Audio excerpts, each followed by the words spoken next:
So we can break for the break and then convene for the second panel. So my name is Adam Shinar. I'm a professor at the Law School of Reichman University, and I'll be chairing this first panel, which is titled Many Shades of Censorship, How Freedom of Expression Can Be Stifled on Campus. And we have four presenters. Two of them are here with us in Israel. Two are on Zoom, and I hope they can hear me. I was assured they can. So what I think I will do, I'll just be very, very quick about introductions, and I'll introduce everybody now. So when we turn to them, they will it'll just be smoother. So our first presenter will be Professor Colleen Eren from William Paterson University. Colleen is a professor of sociology and criminal justice, and she's the author of 4 books, including Reform Nation and Bernie Madoff and the Crisis. Her research focuses on criminal justice reform, mass incarceration, and white-collar crime. And more recently, she was a research fellow at the Stifled Center for Academic Pluralism in New York City and conducted research on issues related to academic freedom. Among her many affiliations, she's a senior scholar at the Niskanen Center and Reason Foundations and a member of the Crime and Justice Research Alliance. After Colleen, we will hear from Suzanne. Suzanne Rutland from the University of Sydney is a professor emeritus in Hebrew, Biblical, and Jewish Studies. She's the author of Jews in Australia and co-author of Let My People Go, a co-winner of the Prime Minister's Literary Award. Her research focuses on Australian Jewish history, the Shoah, Soviet Jewry, Jewish education, and communal advocacy. And she's also the recipient of the Medal of the Order of Australia from the Australian government for service to higher Jewish education and interfaith dialogue.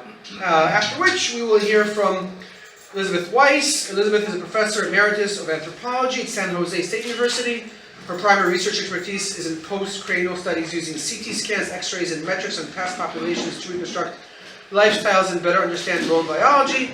In 2023-24, she was a faculty fellow at the Segal Center for Academic Pluralism as well in New York City, and her most recent book is titled On the Warpath: My Battles with Indians, Pretendians, and Woke Warriors. And last but not least, we will hear from Nick Wolfinger from the University of Utah. And Nick is a professor of family and consumer studies and adjunct professor of sociology at the University of Utah. He received his PhD in sociology at UCLA, and he published several books, the 2 most recent being Thanks for Nothing, The Economics of Single Motherhood Since 1980 with Matthew McKeever, and Professors Speak Out, The Truth About Campus Investigations, which is the basis for his talk today. So, without further ado, our first speaker will be Colleen Eren, and I will be, like I said, stringent or strict with the time. I will also be keeping time. 17 minutes, yes? 17 minutes tops, yes. So that we can have time for Q&A. Great. Okay, so thank you very much.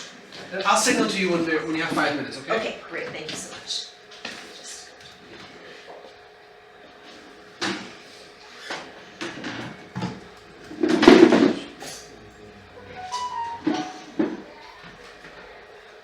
No, it's going to work.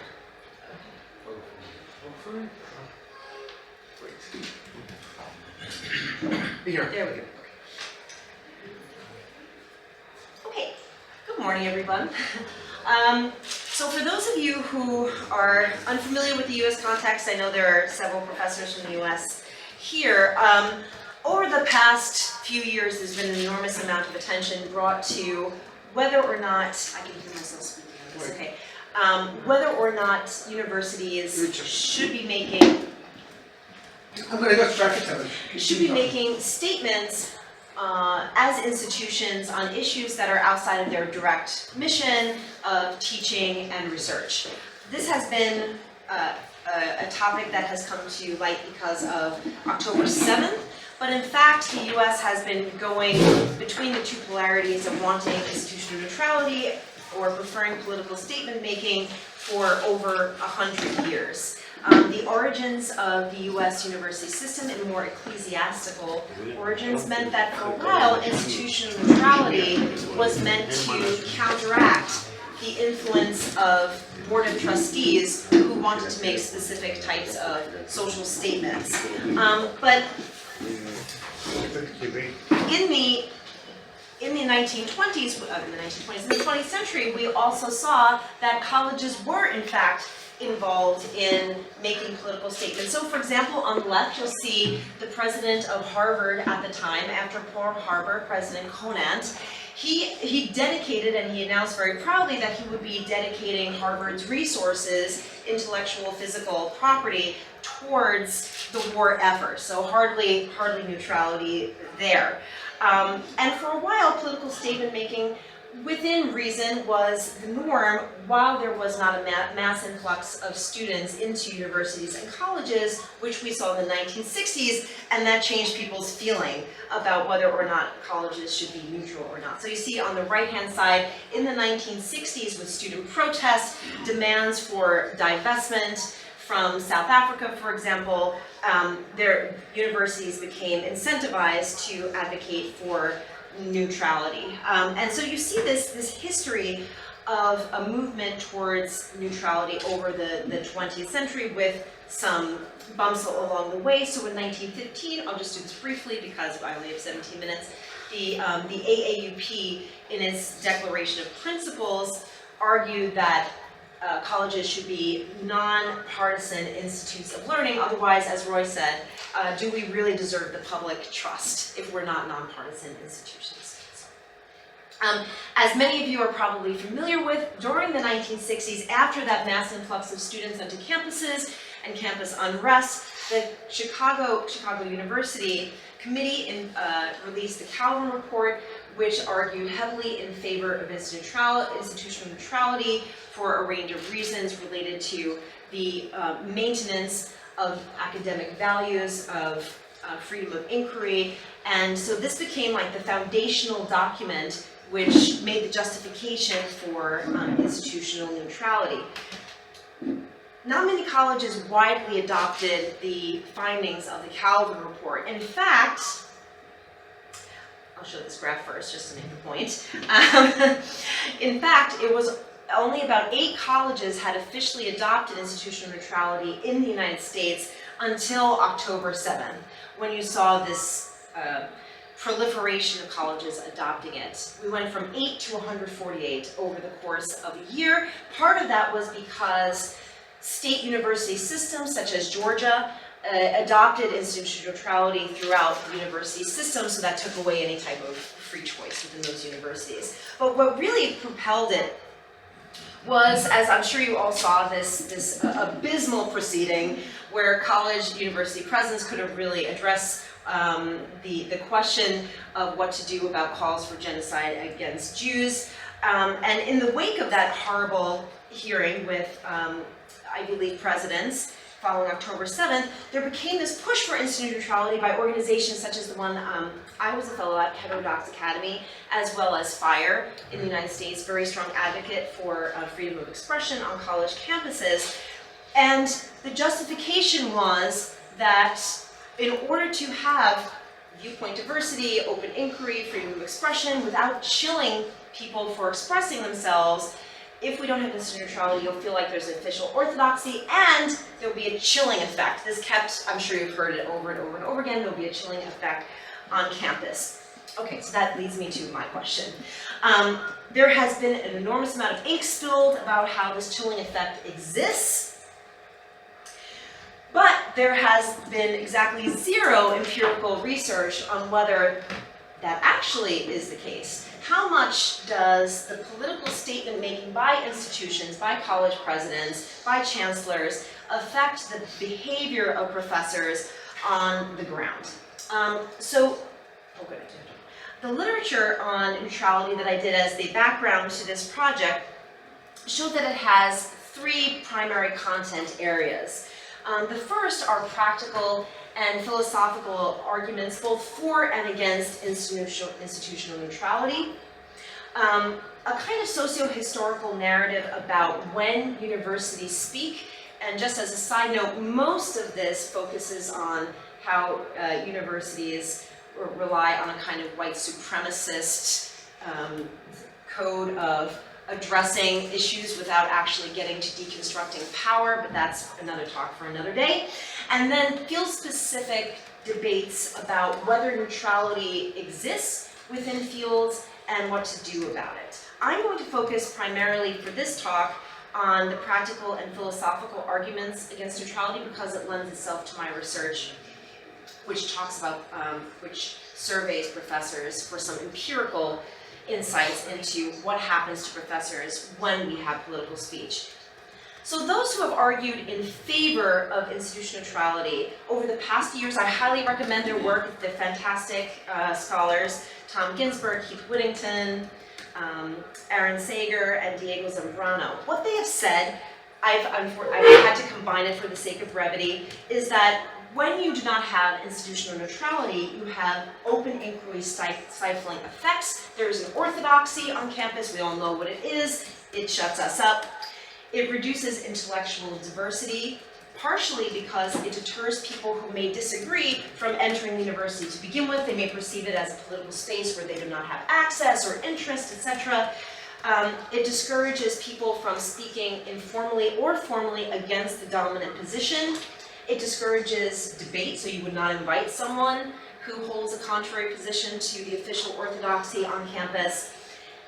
It generates backlash from outside actors. I'm thinking here about the US context with Trump, right, where they've now, grants have been rescinded and so forth, so on and so forth, including here.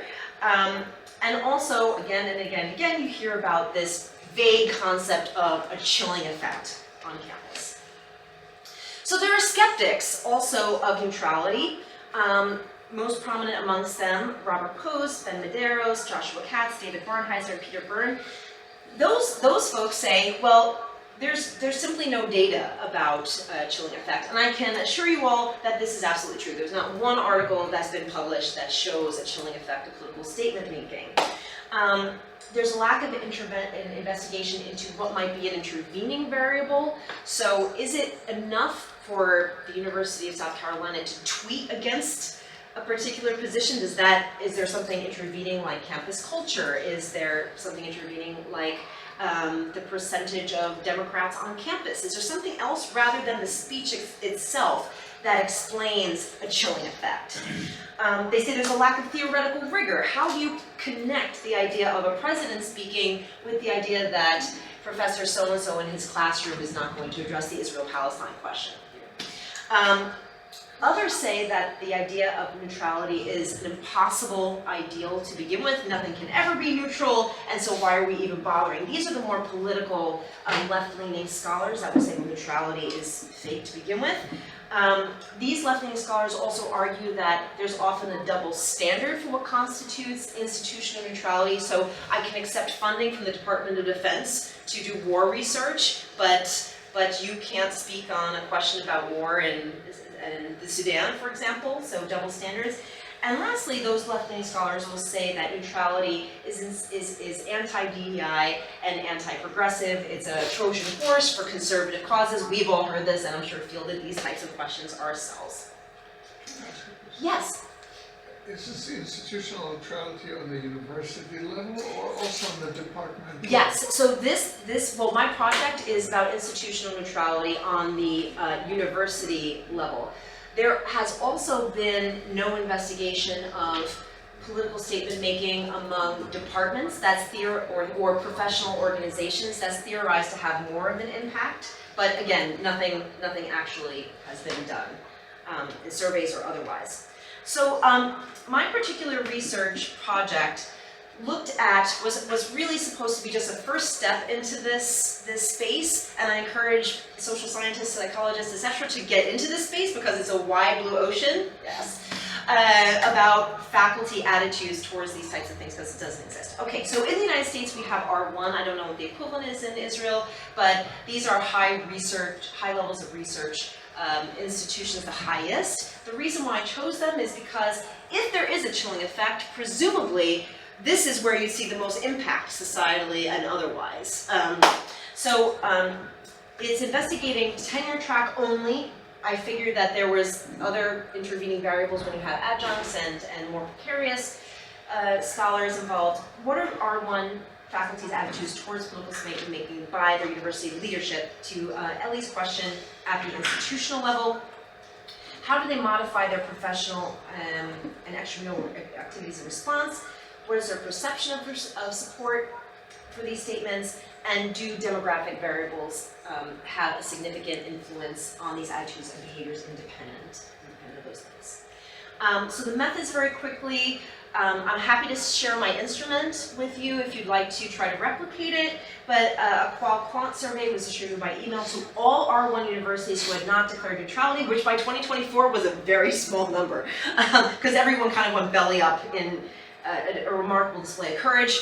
I used a scraping tool to get emails from university websites. I screened out non-tenure track folks, and in the end, there was about 250 out of approximately 14,000 people who responded, which is 6%, which is very low, but it's very similar to a recent study by Eric Kaufman that also had a 6% return rate. Getting professors to respond to email, we're professors, right? So, and again, it was a first step, and I think that if we're just approaching single universities rather than entire, across the United States, okay. So given the limited time I have, I'm going to really. So support for statement making, what did that look like in general? A fascinating finding was that 22%, and these are professors who presumably have some interest in this topic, 22% had no idea what the university said at all on any topic. So that's an interesting finding that I think needs some follow-up. Almost 70% have disagreed with at least one statement. Over 50% disagree with universities making political statements at all. And sometimes when you read about the benefits of political statement making, they'll say, the supporters say, well, it increases people's feelings of belonging to a community, that we have these shared values. Well, it turns out that is, I'm not going to curse, it turns out that is not true.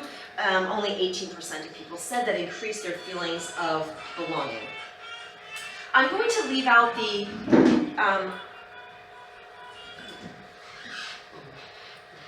oh, here we go. Somehow this got a little mixed up.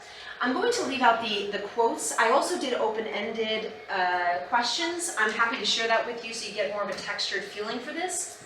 Perceptions of support on campus and speaking up. I'm going to summarize here. People perceive there's more support on campus among administrative students and faculty for political statements than actually exists. And I think that's important because the idea of consensus may prevent us from speaking out where there is not so much. So there is at least a 10% difference between perception of support among faculty and actual support among faculty.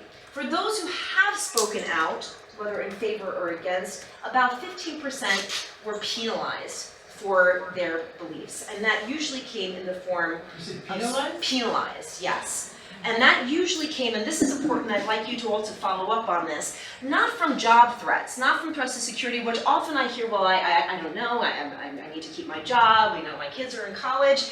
That usually wasn't the reason driving people's self-censoring and fear. It was more of a fear of social sanction, and that's an important finding here.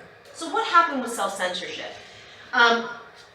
Top point, 67% of those who said they withheld their opinion did so for reasons other than job security. In other words, we're tribal, we want to belong, we don't want to be ostracized. And that was only 35% cited job security as the reason for withholding their opinion. Very importantly, in terms of professional engagement based on political statement making, 44% responded that they would feel discouraged from engaging professionally if their opinion differed from the official orthodoxy of their university.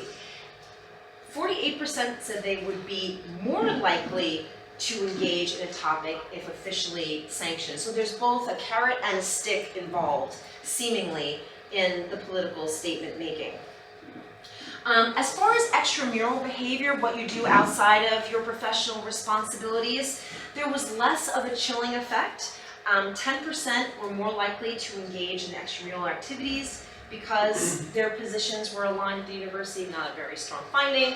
26% were less likely to engage outside of the official sphere in activities because their position misaligned with the university. So less of a chilling effect, but a quarter being less likely to engage is something to look at. Very quickly, the differences in responses among subgroups. So I did chi-square tests on the crosstabs between demographic data and the questions. Sex, political affiliation, religious identification had no significant differences, which I thought was interesting. But tenure, race, and then public-private status did have significant differences. Perhaps predictably, those who were untenured, maybe not predictably. I think there's been a lot of attention to whites feeling under siege, but that didn't turn out to be the case. Untenured and non-white professors expressed more constraint in expressing their opinions. Untenured faculty and non-white professors expressed being more discouraged from participating. Tenured faculty were more likely to support institutional neutrality, which I thought was a bit contradictory, right? If you're less under siege, why would you not be okay with political statement making? So, and white faculty were more likely to perceive agreement on campus than non-white faculty for these statements. So I know I'm at 17 minutes, and that was a lot to throw at you. Hopefully, yes. I'll wrap this up in 30 seconds. In conclusion, the question of is there a chilling effect? I want to just focus on this quote because I think that was the conclusion of the paper, which is being made available. So Zambrano says, there are no benefits to taking position taking that are clear, concerning, compelling. Even a small danger of speech chilling should lead to neutrality. So I think that my data, even though it's preliminary, even though a 6% response rate, et cetera, shows that there is a small danger. There is a chilling effect. It's enough to be concerning, and the benefits do not outweigh the potential cost. So this was a first step. Please follow up on it with the degrees of chill. Thank you. Thanks, Colleen. Thank you very much. This is really interesting. So our next speaker is Suzanne, Rutland. Thank you. Well, thank you, Eren. I could not have had a better introduction to my topic, except that I'm looking only at Jewish respondents and students and staff. And so, we can go back, self-censorship, hiding of identity because of lack of neutrality. So I think our data we need to talk. Very briefly, before I begin, I really want to make this, I don't know why I wrote 2026, but 14th of December 2025 is in my mind. I'm from Sydney. Bondi was the centre of my life from my youth till now, and I am still devastated, as I think most Jews in Sydney are. Chilling effect. So, just briefly, background, 2 weeks, exactly 2 weeks after the 7th of October, we formed the Australian Academic Alliance Against Anti-Semitism because of what was happening on campuses. We came by early 2024 with 32 out of the 40 Australian campuses, the members, and it really was in response to the silence, the active denial, and the unprecedented upsurge of anti-Semitism we were experiencing across our universities. Our aims, our research questions, in a way, we wanted to know what is the extent of anti-Semitism across campuses, and we wanted to do both students and staff. The survey was for Jewish students and staff, and it was, as I say briefly, administered through the Jewish Students' Union and through the Zionist organisation. We didn't define anti-Semitism, we did define campus. Is this automatically changing? No, it shouldn't. It just changed automatically. But we'll see how it goes. So the physical spaces, lecture-rooms, as well as virtual spaces for us. Our survey was campus. So basically it was structured similarly with both quantitative and qualitative. So there were 5 questions on the demography of the person, background, etc. 1 open-ended question, 6 multiple choice, 2 open-ended questions, and 2 multiple choice with subjects. What's interesting is, and one of my co-researchers were really both Andrew Marcus and Efraim Elim, did more of the basic, it's just changing. I know, I think it's embedded in. Professor Andrew Marcus has done a lot of these type of demographic surveys over maybe 20 years. He said he's never seen such detailed, in-depth responses to that one qualitative survey, and indeed my paper, which again I didn't have time to do the quotes for the short presentation. Andrew says it was amazing, and that's what I drew on an Excel file with summary of all the quotes from 30 different universities. So just move on, because there's a shortage of time and maybe it's better to have more time for discussion. Basically 2/3 of the respondents were students, only 1/3 staff, as I said. Professors find it hard, although interestingly, we don't know, maybe there are fewer Jews in administration or management. There's no way we can judge the percentage. I can say that that altogether there were around 1,000 responses, but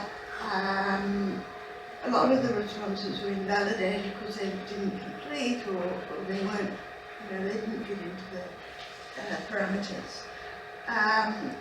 And not surprisingly, 57% of the responses came from the universities with a large Jewish student population in Melbourne and Sydney.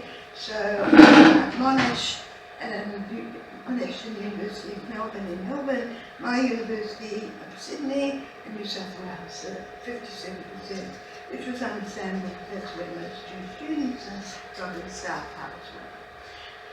This I can send it out on, and I'm sorry I don't have, so like Eren, I'm just going to do the dot points very quickly. But what can I say? Chile, people felt, both students and staff, we found pretty similar reactions. Ignored, cancelled, excluded. Disruption to classes. People would come into class with a pro-Palestinian narrative at the start of the class. If you were Jewish, didn't matter your political views, you could be extreme right, centre right, centre left, come to extreme left. Didn't matter if you believed Israel has a right to exist, you felt silenced and cancelled when these pro-Palestinian people came in. More difficult is that you felt targeted. If you dared to say anything pro-Israel, you were not going with, you were being non-aligned. Overwhelmingly, everywhere. And my campus, golly, every single poster, every single rubbish bin, you were bombarded with anti-Israel and pro-Palestinian posters, materials, events, the divisive rhetoric and demonisation. Singling out of Jewish students and staff. If you dared to say anything in support of Israel, obviously. The fact that lecturers would come and propagandise, and you're sitting there as a Jewish student, or you're teaching. I mean, there was this example with, and I can say her name because it's in the media, Professor Fernandez, originally from SUNY, New York, State University of New York, Queens campus. She denied a mass rape when the New York Times, it came out with that big expose in March, April 2024. She gave a lecture on power, and 3 slides dealt with the Israeli hoax of the story of mass rapes. And you're sitting there, one of the tutors was Jewish. And there were students in the class, Jewish students, and they're hearing this. Chilling effect. What you do, what you say, when your lecturers say this type of thing. And discrimination, both professional staff and management. So what's the impact? It's very interesting. I'm going to rush up, trying to be quick. So what's interesting is that very high percentage, firstly, of Jewish students, 45%, actually altogether 67% were frightened to come on to campus of Jewish students and staff. But only a third of Jewish students and staff during the, particularly with the encampments, where there were encampments, felt comfortable to come on to staff. And the similarity, it didn't matter whether you were staff or students, there was slight differences, but students and staff responding, and this was fairly equal if you have a look, between being more Jewish and being less Jewish, which is interesting. So some were frightened to wear Jewish identification, but others increased. And those are the percentages that judge on. Students honestly felt that concerned about expressing their beliefs. And what you had was a decrease, some increased, and it's weird, I could talk a lot more about all of this, but overall there was the chilling effect. What also was found is that there was a betrayal by leadership, with 60% rating their university activities and failure to defend, as you can see. And it was for students, for staff, there was no confidence in the system at all of reporting for over half. Indeed, while this is running through, the professor of the University of Western Sydney, which I think has the highest percentage of Muslim students, she wrote an article saying that university leadership is hiding behind academic freedom and freedom of expression. And she said, she's openly gay.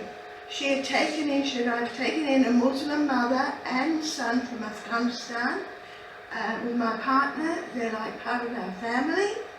Don't tell me I'm anti-gay. Don't tell me I'm Islamophobic. And I will not allow anti-Semitism on my campus. Full stop. No posters, no encampment.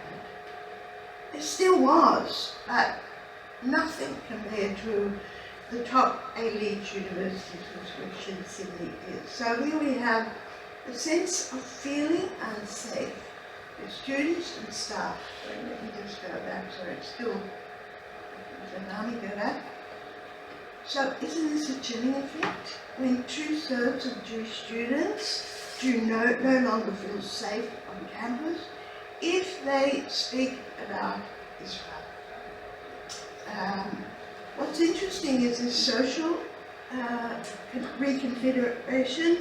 So we see there's the green increased on social media, high increase, mixing with Jewish students or staff, but a tiny group who were there, we don't know, but we're presuming the anti-Zionists went the other way. If you align with the anti-Zionist narrative, you didn't want to meet as much with Jews. You felt discriminated against by the Jews, and if you aligned, if you didn't align, if it was non-alignment, you're in the other position. So surely in my faculty, I feel I no longer know who my friends are. So you're frightened to speak. And this social, we described it as a social earthquake that occurred after 7. And so, sorry, we can move on. Overall, normalization of anti-Semitism, minimalization, denial, failure to act, the sense of microaggression against students and staff who dared to express pro-Israel views with silencing, And by the way, I can talk more from studies I've done with my Israeli colleague, Professor Gross, and the effects that this has on in high school religious student religious identity in high school. So basically, and I'll try and end quickly, free speech, but not for Jewish people. That public supporting Israel, whether to friends or on social media, in class, carries a huge social cost. And that's again, I think you stress the social cost, right? You lost your friends, that was the biggest issue. I don't think staff were worried about losing their jobs, but they were frightened if they were in a very pro-Palestinian faculty to open their mouth. Key contribution.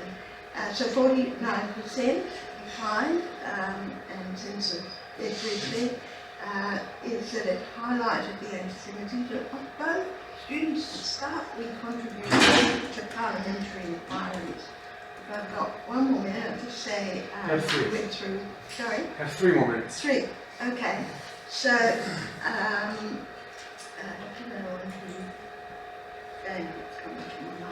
wanted to add something particular, but I'm trying to be quick because I think the parallels between the previous paper with Eren and mine on this issue of the chilling effect, this is a much more focused study. Wasn't religious, wasn't ethnic, wasn't racial. We can debate those terms, but it was chilling.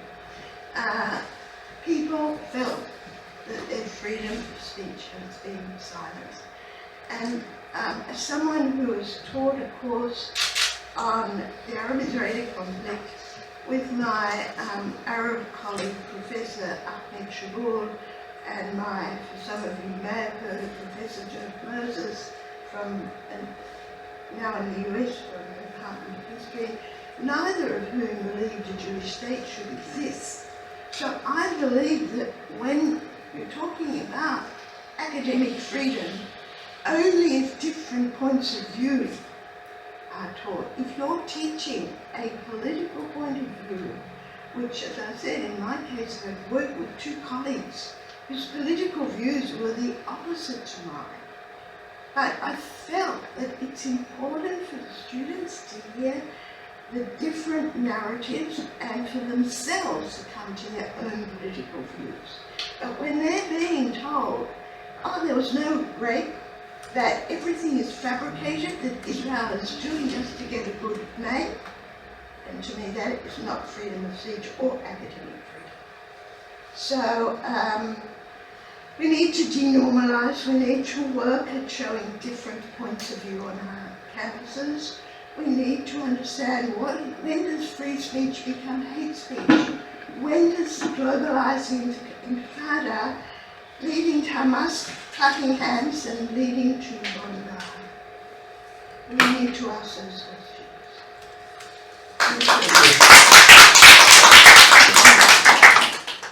I'm looking a little yellow. Let's see if that's a little better.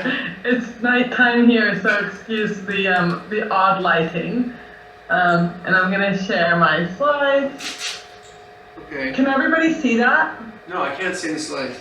Can you see slides? No. Oh, let me try again. Ah, here we go. No. Share. Wait, now, yes, now, yeah, wait. Okay, good. Okay, good. Okay.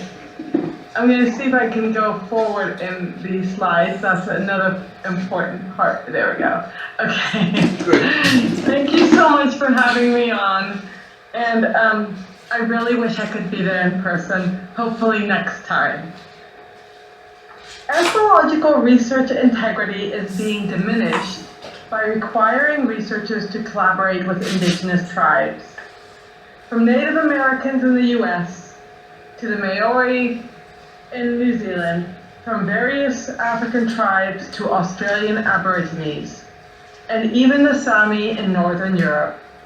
Indigenous groups led by anti-science activists are hijacking scientific endeavors to prevent unfavorable information about their people's past and present from being discovered and published. These Indigenous activists are insisting that access to materials and data, such as previously created casts, photos, and x-rays, be controlled by them in what is euphemistically called data sovereignty. Access will only be granted if researchers follow the guidelines. The tribal leaders will determine the research question or hypotheses.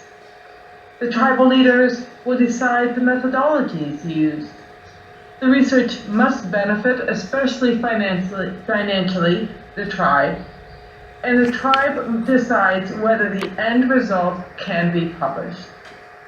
These demands ruin scientific inquiry that should be based on curiosity.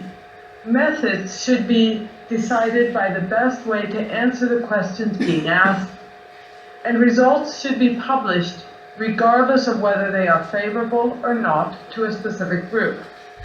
In any other situation, these demands would constitute a conflict of interest. But although scientists are often required to report conflicts of interest before publication if receiving money from a company, such as if you're studying cancer and a tobacco company has funded your research, the conflict anthropologists are facing to receive access to data from tribal communities is being ignored. I think many anthropologists are allowing their research to be molded by tribal activists in order to get access to all sorts of materials and data, from ancient DNA to petroglyphs. They are collaborating and getting permission to be able to continue their careers and to avoid being labeled as anti-Indigenous, as I have been, for refusing to allow demands from Native Americans to control my scientific research endeavors. It may be difficult to tell when tribal demands have affected research publications. In some cases, research is halted and publications are retracted. The U.S. National Academy of Sciences, Engineering, and Medicine recently terminated a $2 million study on how to best combine Indigenous and Western approaches to understanding the natural world. The study was terminated because Indigenous collaborators claimed that the Western scientists were putting science ahead of Indigenous knowledge. There were disagreements over the extent to which Native stakeholders could influence the study's recommendations. In other words, if the Indigenous activists can't control the research, they want no part of it and may actively try to stop it. Ancient DNA studies show manipulation by how results are reported. A collaborative study on the San Francisco Bay Area tribe, the Muwekma Ohlone, supposedly found that there is a long, thousands of years long, biological continuity between the modern tribe and remains held at various Bay Area universities. A quick glance at the actual data revealed that the Muwekma Ohlone tribal members are actually genetically identical to Los Angeles area Mexicans. This result is conveniently overlooked in the write-up, but matches some of my own research on cranial morphology in the Bay Area pre-contact Amerindian collections, and Alfred Kroeber, who was one of the founding fathers of California anthropology, his research that by 1920, the Ohlone Bay Area tribes were for all intents and purposes extinct. The most famous ancient DNA falsehood that has been perpetuated involves the 8,000 to 9,000 year old Kennewick Man. Kennewick Man was found eroding out of a riverbed in Washington state. Yet his DNA revealed he was genetically closest to populations from South America. But how the paleogeneticist Morten Rasmussen and his colleagues reported it, one would think that the closest link was with the Colville tribe from Washington state, who subsequently got to bury the remains based on this lie. And recently, a study of Native Americans in New Mexico, the Pecos Pueblo, claimed a close continuous link between modern living tribal members and 1,000-year-old remains. But no other tribe in the Southwest were even tested, which means there can be no determination of whether this tribe is closer to the remains than any other in the region. Furthermore, the ancient remains from the region were contaminated, likely with DNA from living Pecoris tribal members. And the researchers masked African and European tracks in the modern Pecoris tribal DNA sample. The authors also stated that tribal leadership was involved in crafting the key findings of this work. If you want to try to replicate this study, don't count on it. The ancient DNA has been buried, and the modern DNA is not to be shared. In fact, even in this study, the tribal leaders could still demand a retraction. They retained the right to curtail research at any point in the collaboration, and publication of results continues to be at the sole decision of Pecoris leadership. Had different, i.e. contrary to the tribe's beliefs, conclusions been offered, would the article have been published? I doubt it. My final US example comes from an ancient DNA study that revolves around horses, published in Science in 2023. Horses arrived in North America before humans, but they became extinct around 10,000 years ago. When Spaniards came to the Americas, they brought horses. The Native Americans learned how to ride horses from the Europeans. Yet oral myths of the Lakota Indians tell a different story, one of horses being their spiritual relative since the beginning of time. Thus, when researchers collaborated with the Lakota tribe to investigate horse skeletal remains from sites that were post-Spanish arrival to North America, but pre-contact for the specific site, the tribe wanted the results to match their tribal myth, that they took care of and rode horses before contact with Europeans. The authors found that the horses' remains exhibited skeletal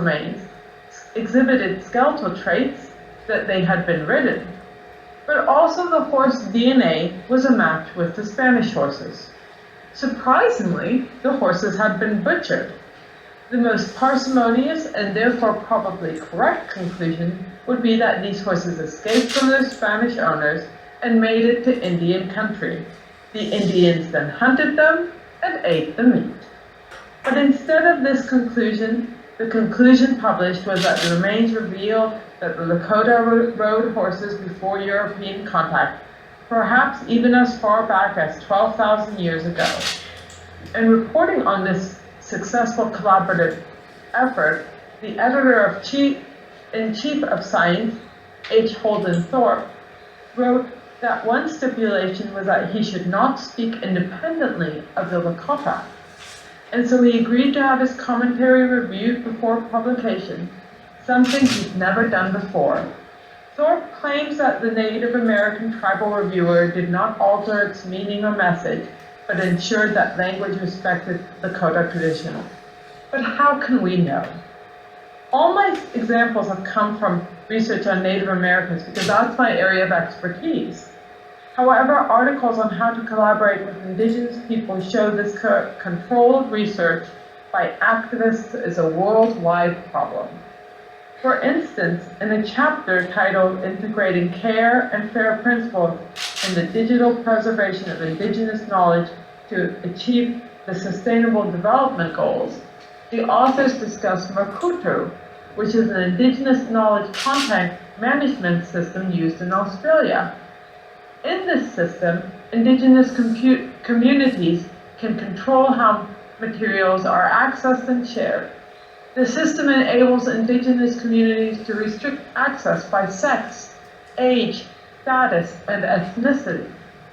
And in the SAGE system, a project at Chinhoyi University of Technology in Zimbabwe, and used by 6 additional African countries, electronic data have been restricted to research that will benefit the Indigenous community, sacred knowledge is restricted from view, and tribes can determine who can access the data. And in South Africa, the Olwatsi program makes it easy to restrict data to only certain members of the community. In Canada, researchers working with the Silex Okanagan First Nation in British Columbia need to be clear that the purpose of their research is to give back to that community. Theories developed should be supported by Indigenous epistemologies, and concepts of sacred responsibilities are to be taken seriously. Collaboration with Indigenous communities has led scientists to embrace utterly unscientific concepts. Just a short distance from where I am sitting now, there is rock art left by Native American peoples. These Arizona petroglyphs, some of which were done quite late, were studied by Julian Stewart in the 1930s. Stewart was astonished that the tribal inhabitants could not explain the meaning of the petroglyphs. He said the testimony of modern Indians concerning petroglyphs is extraordinarily disappointing. They know of them as landmarks and sometimes believe them to have had a supernatural origin. But even where there is good evidence that the glyphs were made by the tribes now inhabiting the area, the practice seems generally to have been abandoned at the advent of the white man, and most knowledge of them promptly lost. In other words, they didn't understand the petroglyphs any better than him. Now, 95 years later, archaeologist Eren Weiss, working in collaboration with Native Americans, accepts the explanation provided by his tribal collaborators. What those explanations are isn't entirely clear and may never be available because, as Wright notes, the final report of the project will be reviewed by collaborating tribes. It will not be formally complete and submitted until it receives their approval. Moreover, data and interpretations of findings will not be shared without their authorization. And if there are those who still believe that native science is as valid a science as science, work by University of Michigan archaeology Lindsay Montgomery should clarify the situation. Montgomery discusses that Indigenous communities eschew evolution and rather embrace cyclical relationships tied to creationism and metaphysics. She provides the example that according to Hopi oral traditions, after the Hopi emerged from the underworld, Nassau, a caretaker of the earth, presented people with knowledge of agriculture, including in his gift bag, a bag of corn seeds, a planting stick, and a gourd filled with water. And she argues that such myths should not be dismissed or regarded as metaphorical rather than factual. Rather, they should be used as a framework for interpreting material evidence. The question becomes, what happens when material evidence contradicts the myth? The Native American collaborators will cease their collaborative efforts because to them, treating the myth as fact, more valid than evidence from artifacts, bones, and DNA, is a crucial component to the collaboration. And across the globe, female Australian archaeologists, such as Liz Cameron, are accepting discriminatory practice when they're wrapped in Indigenous myths. She wrote that Indigenous knowledges often involve aspects of the secret and sacred, gender-based, and only accessible to initiated individuals. She added that under Indigenous protocols, I avoided touching objects to avoid spiritual harm.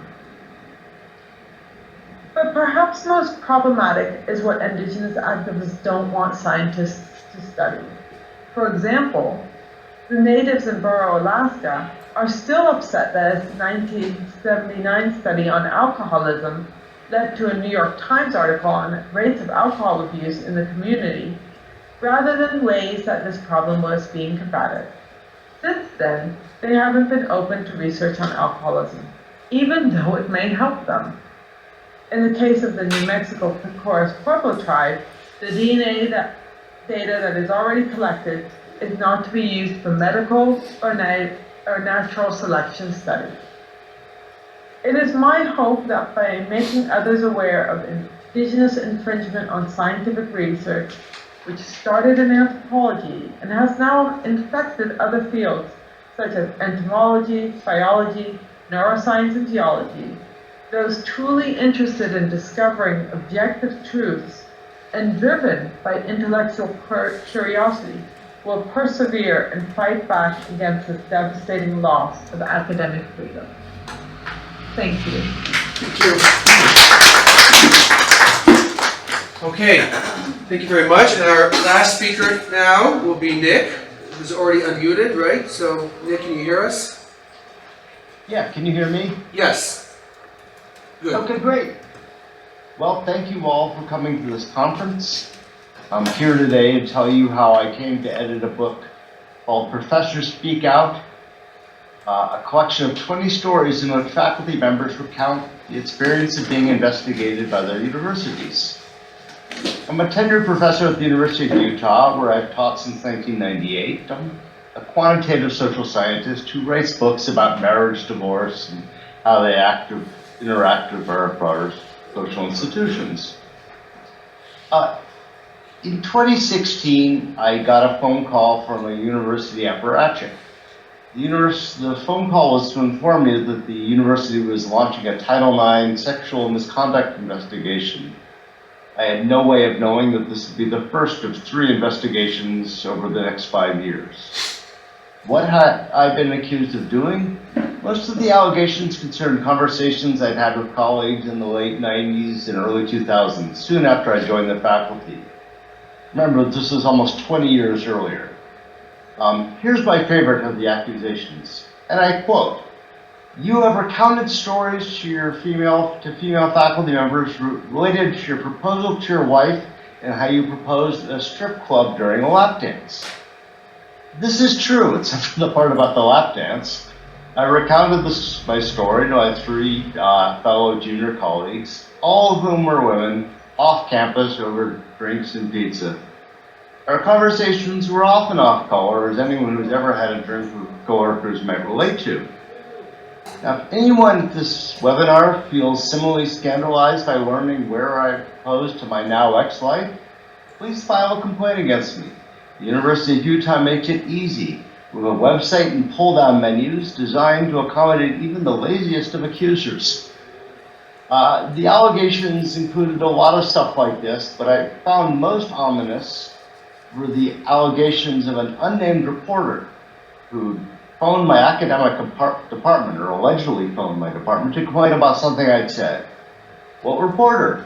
I talked to hundreds of them in the course of my career, which is what happens when you study marriage and divorce. What did I say? I don't have a clue. Although potty mouth is a good bet, you'll soon notice. I don't know the answers to these questions, and I never will. Indeed, I don't even know if I even talked to the journalist in question, or for that matter, whether she's actually a journalist. Hard to imagine anything having a more chilling effect on scholarly life than the prospect that anyone can contact your university to complain about anything at any time. And hey, if any of you are still mad about a bad grade you got in college, here's your chance. 4 months later, I was found not responsible of sexual misconduct, but I wasn't out of the woods. Although irrelevant to the allegations against me, the investigator's final report went to some length to depict me as a lousy colleague. I rolled my eyes in faculty meetings. I had said fuck once, and so on. It was clear that the investigation was trying to gin up source materials for another complaint to originate elsewhere in the university administration. It turns out this is not an uncommon practice. You exonerate a faculty member in a Title IX sex case and punish them anyhow. University regulations that include weasel words like collegiality can be used to punish anyone at any time. 2 months later, the new complaint, indeed about my collegiality, arrived from my dean. It recounted my, here I quote again, hostile body language, that's a direct quote, in faculty meetings. For this, my dean sought to impose 2 penalties. The first was an official reprimand with the promise that I'd be fired if my body language didn't improve right away. The second was the loss of a month's pay. Think about that for a moment. Have you ever heard of a faculty member being fined thousands of dollars for anything, let alone hostile body language? It thus came as a considerable relief when the vice president for faculty, who outranks the dean in the food chain, Realized that Dean's attempts to find me was nuts and made the whole thing go away. But in higher education, the investigation itself is often the punishment. You take it seriously when your tenure position is on the line. You have to write a lot of memos, so many memos. As of 2026, the University of Utah has inflicted over 50 pages of memos on me. I was also out $14,000 in attorney's fees, so far. So I resolved to make lemonade out of my university's lemons. I wrote articles about both my investigations and spoke out publicly. I spoke at a webinar, I spoke at 2 Department of Education open hearings devoted to revising the federal guidelines and how universities should approach sexual misconduct investigations. And I started volunteering for a nonprofit called Families Advocating for Campus Equality, or FACE. FACE lobbies for better state and federal rules, and it provides peer counseling to the falsely accused. And I became FACE's faculty person, who talked to all faculty members who reached out. It's during this that I realized that the stories what I experienced, and I soon learned that the stories I was reading about, hearing about, represent only the tip of the iceberg. After all, most campus investigations don't become public knowledge unless the person speaks out themselves, or there's a lawsuit, or the person's very famous. So, like Richard Nixon in 1960, my dean had lost the battle but not the war. Also, like Richard Nixon, she retreated into several years of quiescence to grind her gears and plot her next campaign. This happened in 2020. Like most investigations in 2020, the trouble started over a tweet. A woman whose profile indicated she was a graduate student idly implied that I was a sexual predator. I responded that students shouldn't talk to faculty like that. This is self-evident. Someday we'll be writing them letters of recommendation and hiring them into professorships. Or not, in this case. Twitter, with all of its COVID-baked brain, decided that I'd threatened this student, and I was mobbed. With countless people denouncing me and promising to contact my university to complain about the monster in its midst. Unfortunately, this student turned out to be a grad student in another department at my college. Of course, there's no way I could threaten such a student. Could I call up my colleagues in political science and implore them to punish a specific student because she had sassed me on Twitter? Of course not, but my dean saw her chance. That same day, I soon learned, he contacted the student to make sure that the student was okay. Of course the student was, as the text log showed. This was just to try to get dirt on me. A couple of months later, I learned that my dean now intended to reprimand me. On the advice of my attorney, I protested the dean had skipped over the preferred remedy of informal mediation. The new vice president for faculty pretended to mediate over 2 Zoom sessions. Most of the second session was taken up with the bizarre accusation I was drunk, which is ridiculous since I haven't had a drink or done drugs since I was a teenager, so I have other vices. I nevertheless made several specific proposals for resolution. No counter proposals were made. Soon after that, the vice president announced that formal mediation had failed, and she'd added her name to the dean's complaint. I was headed to a trial by a jury of my peers. I'm lucky my Zoom hearing only lasted a little over 3 hours. One of the contributors to Professors Speak Out, Teresa Buchanan, described how she was fired from her tenure position at Louisiana State University after a hearing that lasted over 11 hours, all in a single day. My hearing was full of attempts to blame me for almost anything that had ever gone wrong at the University of Utah. Within 20 minutes, my dean had made the claim that my tweet had harmed the recruitment of graduate students and new faculty members. A colleague of mine, appearing as a witness for the prosecution, speculated that my tweets were responsible for an growing volume of applicants for a new faculty position. The other complaint that I chilled students' speech was visible on the surface. The student I purportedly threatened had publicly insinuated I was complicit in sex crimes with utter impunity. Meanwhile, I was suffered to a 3-hour hearing, over $10,000 more in attorney's fees, and a threat of termination. This student's speech was being chilled here. In the end, my kangaroo court determined by a split vote that I'd acted unprofessionally and I received an official reprimand. I was, in essence, told that I was on probation and we fired if I behaved again. But thankfully, I have a new chair and a new dean, and they've left me alone. It helps that I don't actually live in Utah, and I haven't even been in a room with my colleagues for over 6 years. So let me zoom out for now. Per a recent report from FIRE, faculty members today are 3 to 4 times as likely as their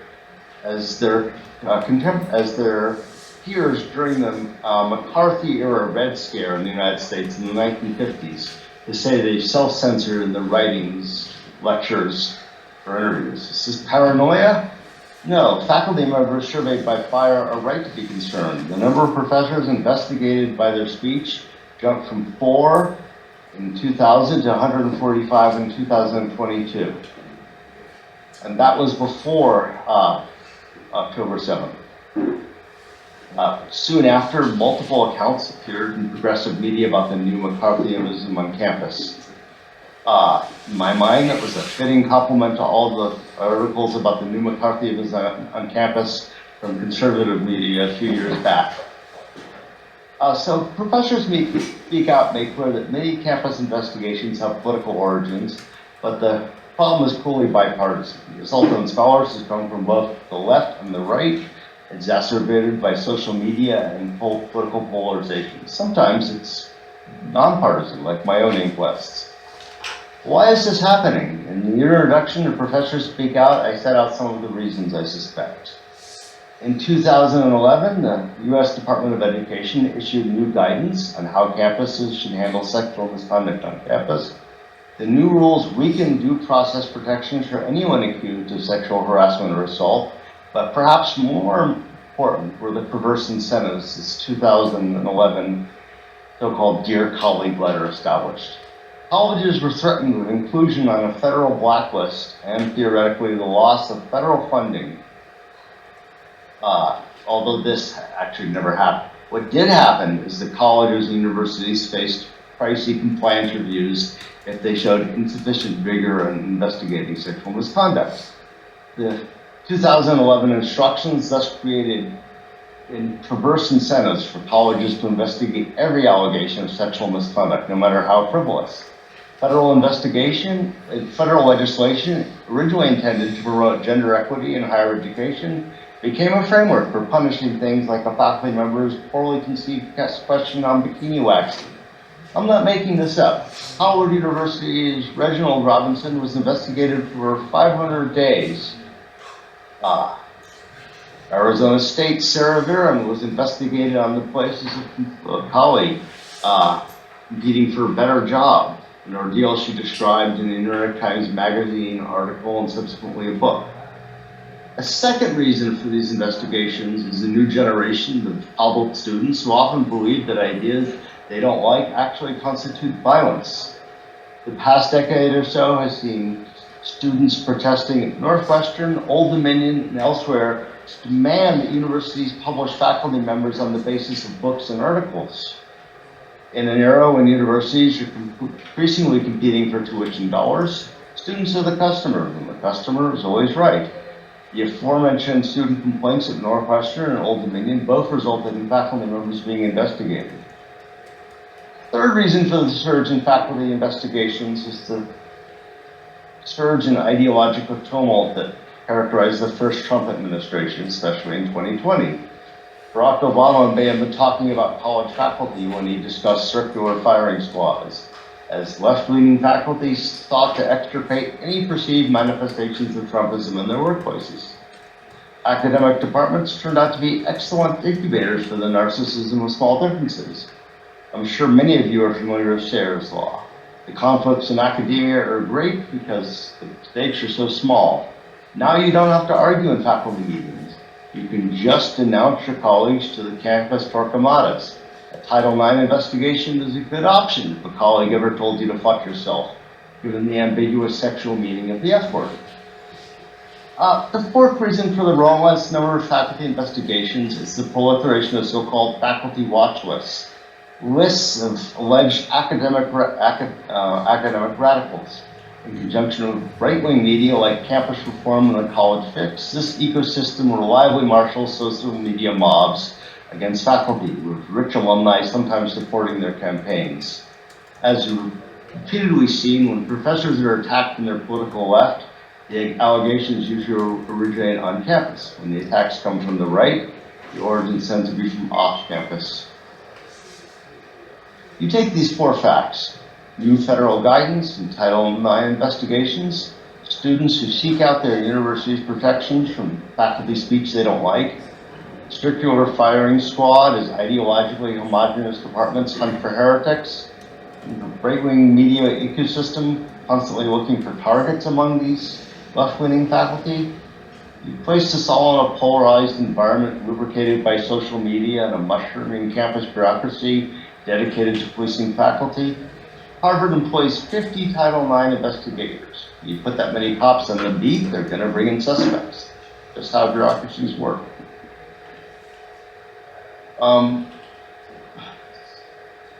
I think I've gone on a little long, so let me close out just by reading the last paragraph or 2 from my story in Professor Speak Out.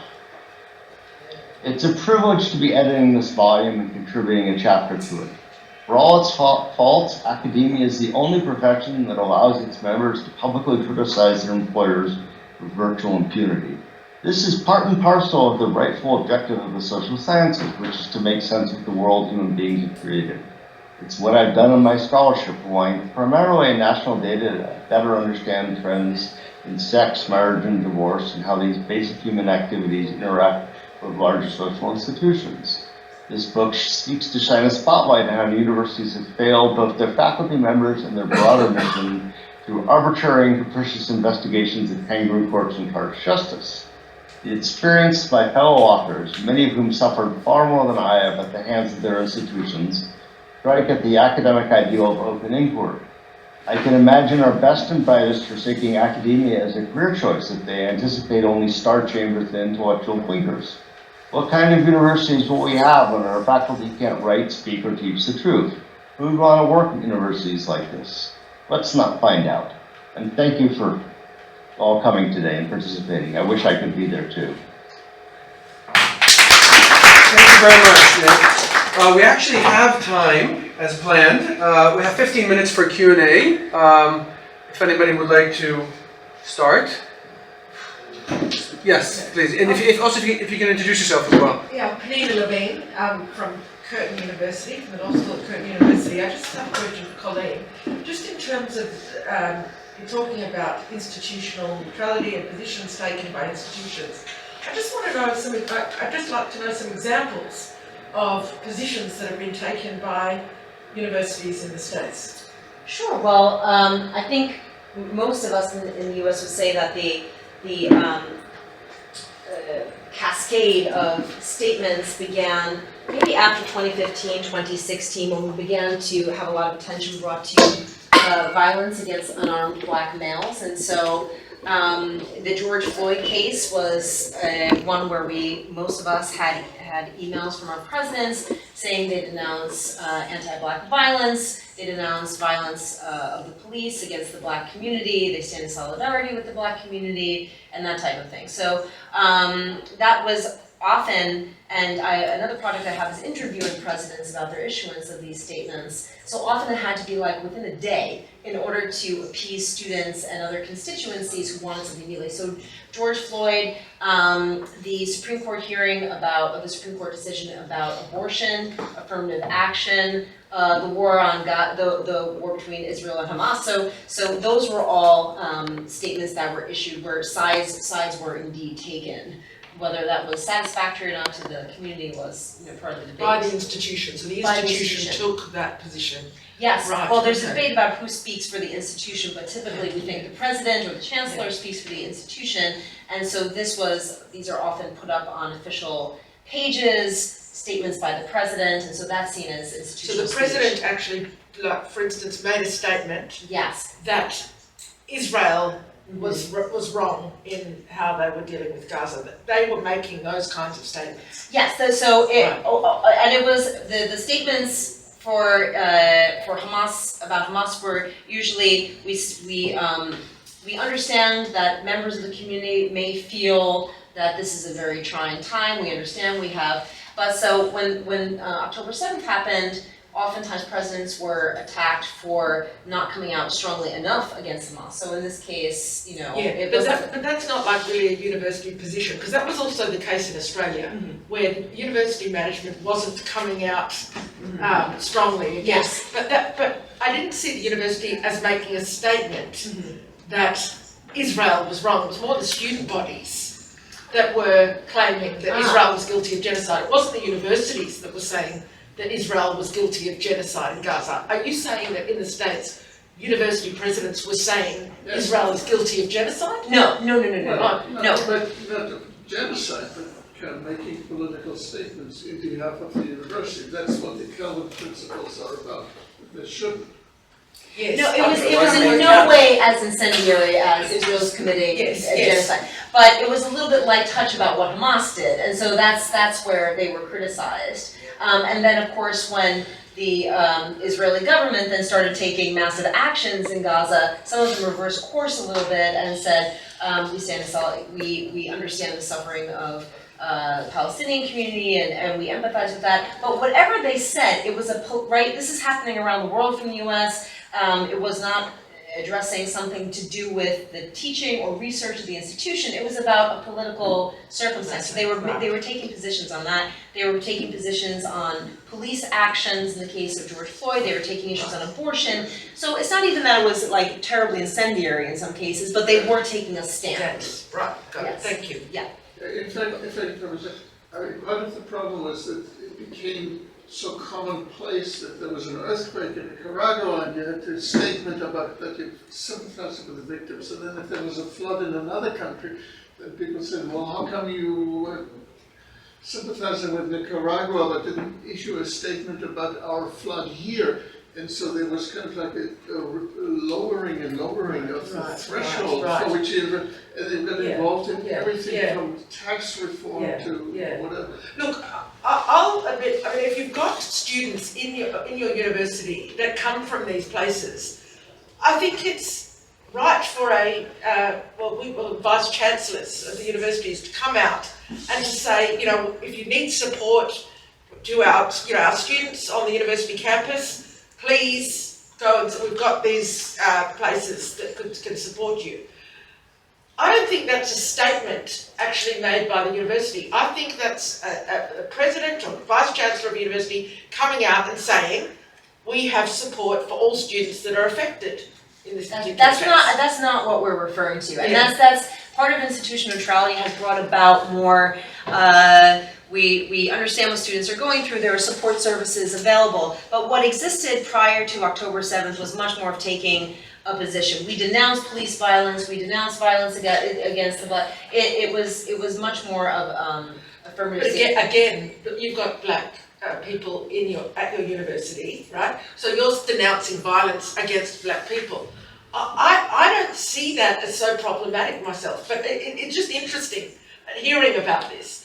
I would see it as problematic to say in the abortion case, right? Right. We are yes. anti-abortion. But why? But why would they get involved in abortion as an institution? Because there's no reason for that. But I do see a reason for a president of a university, a vice chancellor of a university, who has particular students at their campus. They have a duty of care in relation to those students to say, we understand that you might be going through some problems at the moment. We have support for you. It was couched much more, maybe elegant, couched much more in narratives of white supremacy and white violence against. It was taking a particular ideological spin. So, like through the history of this country with systemic racism and et cetera, and we're going to do the work of breaking down society. So it was not just we stand against violence or something like that. And also at the time the trial hadn't taken place. We didn't know whether it was justified or unjustified violence. It was a police killing. Right. So this was taking a position before even the legal process had played out.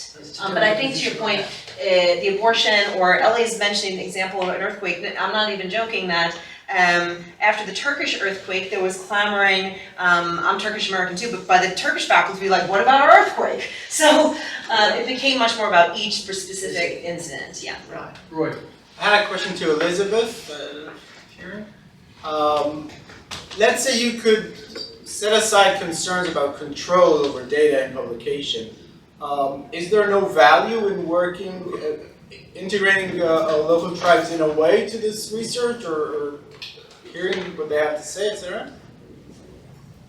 I think that I'm not sure that there's always value in that.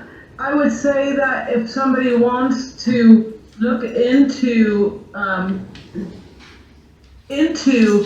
collaborating or combining oral history, myths, and seeing if they do help explain some of the past from the archaeological past, that's great, as long as it's treated as any other evidence that can be tested, verified, and negated, and not controlled. So I'm not against using it in research. I'm against using those kinds of evidence as untouchable or unquestionable. Yes, please. Suzanne, you ended with talking about Jewish faculty and staff feeling silenced with their speech. In the US context, we're hearing a lot on the other side of the Palestine exception, saying that everyone can speak out except for when it comes to Palestine. And I'm wondering, I personally don't feel that's the case, coming from sitting at Columbia University. I think that there's plenty of conversation about Palestine on my campus, and we can observe it elsewhere. I'm wondering how you might help us think about how do we navigate when we have data that comes from feeling and actually turning it into empirical evidence that we can actually combat, right? So, correct me if I'm wrong, your survey asked perceptions of silence, right? I think you're calling yourselves the 5A, thinking of moving beyond those perceptions to searching for empirical evidence, and how might that look? This is a wonderful question. I would like to refer to a different study which isn't dealing directly with issues of free speech by Asher Colombo in Italy, where they were examining both anti-Semitism and Islamophobia. It was a study that was supposed to start pre the 7th of October, and they, on the 29th of September, they extended it then till from the 29th to the 7th to the 17th, and then the 17th till the end of October. Why the 17th? Because that was the date when there was a claim that the Al-Hazi hospital in Gaza had been attacked, that afterwards was proved to be incorrect. I think one needs that type of comparative study, because what was so fascinating with what they found was, firstly, overall Muslim anti-Semitism was an issue. I mean, they were basically interested in anti-Semitism, but they wanted to know about Islamophobia. They found Islamophobia overall was a greater problem than anti-Semitism. Now, when we come to pro-Palestinianism, we have a real problem. How do you differentiate between Islamophobia and pro-Palestinianism? We can debate that afterwards. But whatever happens, they found that there wasn't much change either from the Muslims against Jews or from the right against Jews. What they found was on the left an exponential increase against, in other words, support from what we know as the anti-Israel narrative, using words Jews. Jews were the victims, now they're the aggressors. But Israel is the new Nazis, those types of things. And on the left, and we know the left is very strong on campus, it went up exponentially. On my campus, we had an encampment, half was hard left, the other half was radical Muslim. We had his foot tucked real, marching on our campus. And I think we have a real problem with separating what's Islamophobia, what's pro-Palestinian. Pro-Palestinians coming from the left, right? But when you come to the Muslim story, it's much more complex. So yes, you certainly find that we live in empirical studies such as Colombo did, where he was lucky, he was there on the spot. But I think that shows that the argument on the left, which is this pro-Palestinian argument, is problematic. Yeah, I really think, just to follow up very quickly, I really think that this is important because we're going to have dual narratives. This whole story is dual narratives, but we're going to continue to have dual narratives in higher education, where we can easily dismiss each other's by saying, this is just your perception, it's actually not chilling, what is chilling, what's not chilling, etc.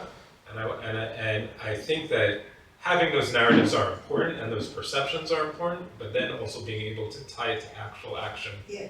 Is, I think that is the next study, that type of study, can enable that.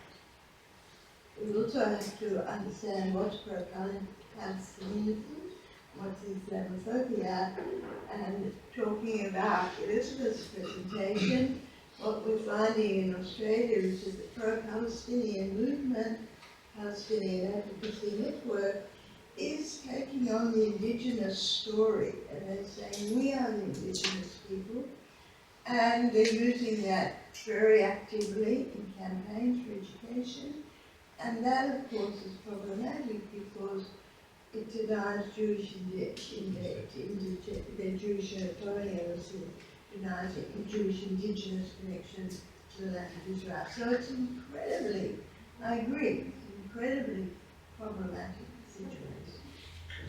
We're gonna have to end here. We'll continue this over coffee. We're just simply out of time. So thank you to all the participants.